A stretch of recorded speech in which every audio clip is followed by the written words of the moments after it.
Hey guys, thanks for watching Weddings by Cled, where we provide much information for those of you who are playing. Hey guys, thanks for watching Weddings by Cled, where we provide a bounty of information. It sounds like paper towels. We provide a shit ton of information about wedding planning.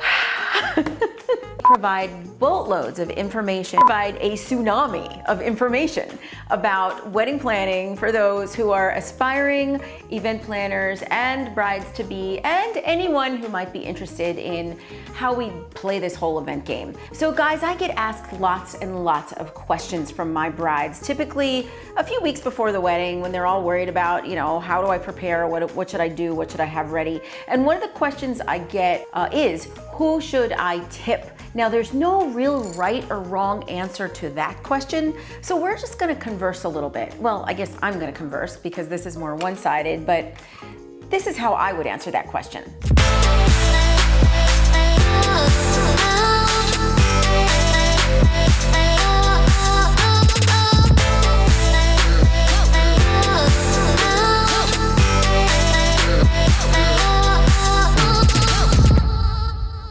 So when I get asked about tipping, my knee-jerk reaction, and I'm based in Virginia.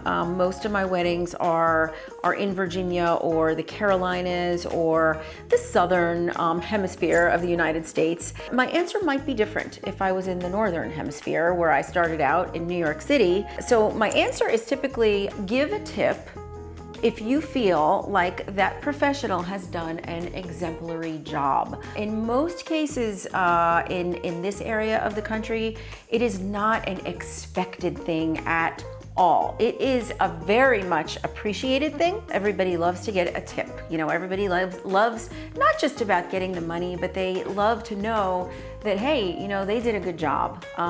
So the amount isn't as important as the gesture. And so who do you tip? I mean, who is there in the wedding? I mean, anyone that's providing a service. And here again, it's like everybody's kind of providing a service, but you know, as far as the food service people and the beauty service people, I mean, these are people that we tip anyway in our real lives. Not that, you know, weddings aren't real, but you know, I mean, you go and have your hair done, you tip your stylist. I mean, you don't even think about it. I hope you tip your stylist. When you go out to eat, you tip your wait person. It should always be, I think, 20% unless it's horrific service, because these people work really hard. I realize that the pay scale is a little different when it comes to an event, but I still feel like these professionals should be the ones that are tipped in the course of the entire wedding day. And I think that 20% of the cost of the service is an appropriate amount for the hair professionals and the makeup artists, and anyone else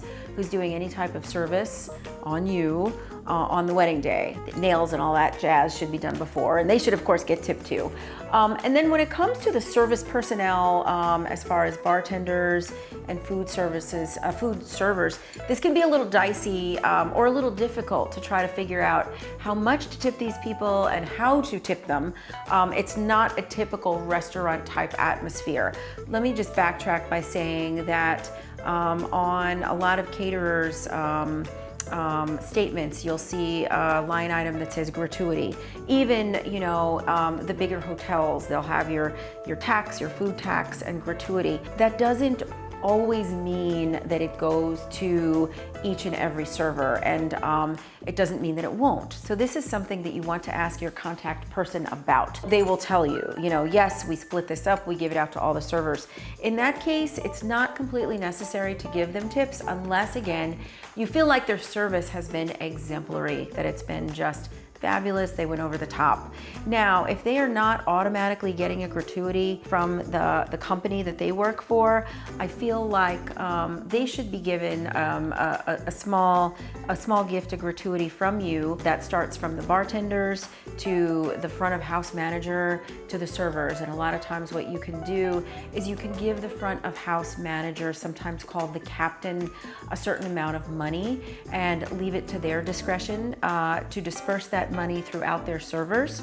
That's probably the easiest way to do it because you don't always know how many servers there are, and the ones that you see aren't the only ones working.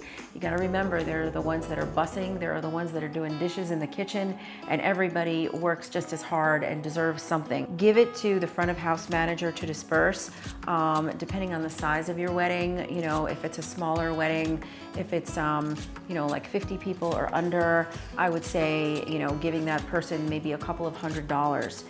But if it's a really large scale wedding with a lot of servers, you might want to give that person 500, 750, so that they can disperse amongst all of those servers. You want to make sure everybody's getting, you know, like 20 bucks-ish, you know. They are not making restaurant wage typically when they're working in an event. So it's not like they're making, you know, the scale restaurant wage, which is usually like $2 an hour or something. And the reason why we tip at restaurants, but still, it's nice if they get something for their services. Bartenders typically get a little bit more. Sometimes I recommend going directly to the bartenders and tipping them. Now I will say I don't like tip jars at weddings.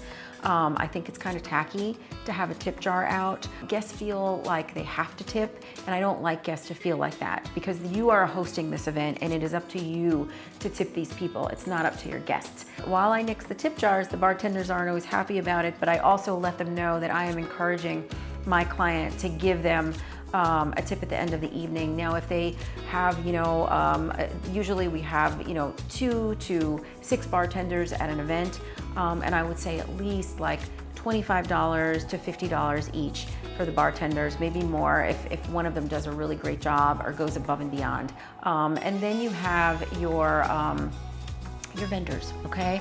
And this is the next category of professionals, and these are your photographer, your videographer, your band, your DJ, your florist. And this is an area where, again, these people, as a wedding professional myself, as a planner, I never expect a tip. Also because I'm the owner of my company, and that's also a gauge for some people. They don't always give the owner of the company a tip because they realize the owner is, you know, is realizing a profit. A lot of times clients will give me money to disperse among my staff, which I love to do because I know how hard they work and how much they appreciate it. And a lot of times the clients will ask me ahead of time, how many people are you gonna have on site? And they'll give me, you know, they'll break down the bills, or they'll give me an amount of money and then I'll disperse it out to them. As a business owner, I can tell you that it's a great feeling to be able to receive that, knowing your staff did a good job, and to disperse it to them.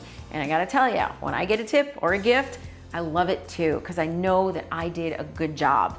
Now, with someone like a planner, or, you know, a photographer who owns their company, who you've worked with and gotten to know for a long time, you might consider giving them a gift. You've gotten to know these people, you've connected with them. I can't remember where it was, but I remember getting a gift card from a bride from a certain spa that we talked about all the time, and it made me know that she was listening and that she wanted me to go and pamper myself. So something like that is really special for those vendors that you've been working with for a long time and you've gotten to know.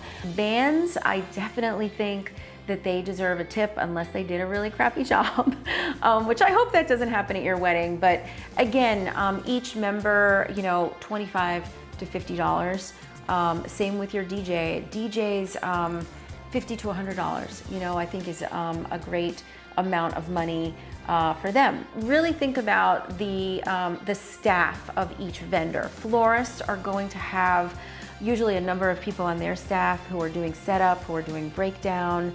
And if, again, you love the work that's been done, if it's fresh, if it's beautiful, it's been put out on time, if it's exactly what you wanted, if they go out of their way to pin on your boutonnieres and corsages, that's not their job, you guys.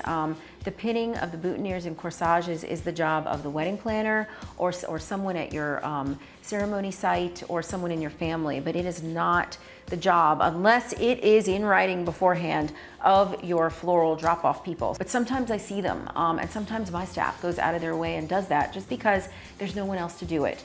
You know, that's going above and beyond, and there's a reason for a tip. I hope that this answered some of your questions about tips. I'm gonna reiterate, I don't want you to ever feel forced or it's something that you have to do. And this is with everything. When it comes to writing that check or paying someone, I want you to feel good about it. You know, I want you to feel good about writing that check and feel good about the services you're getting and feel good about giving someone a little something for doing a really good job. It feels good. So you guys, I hope that answered some questions. Thank you so much for watching Weddings by Cled. Stay tuned for more of these shorts for these answers to your questions. Make sure you subscribe. We're getting up there. We're slowly but surely getting up there. Subscribing will bring you fresh new content every single week, you guys. Thanks.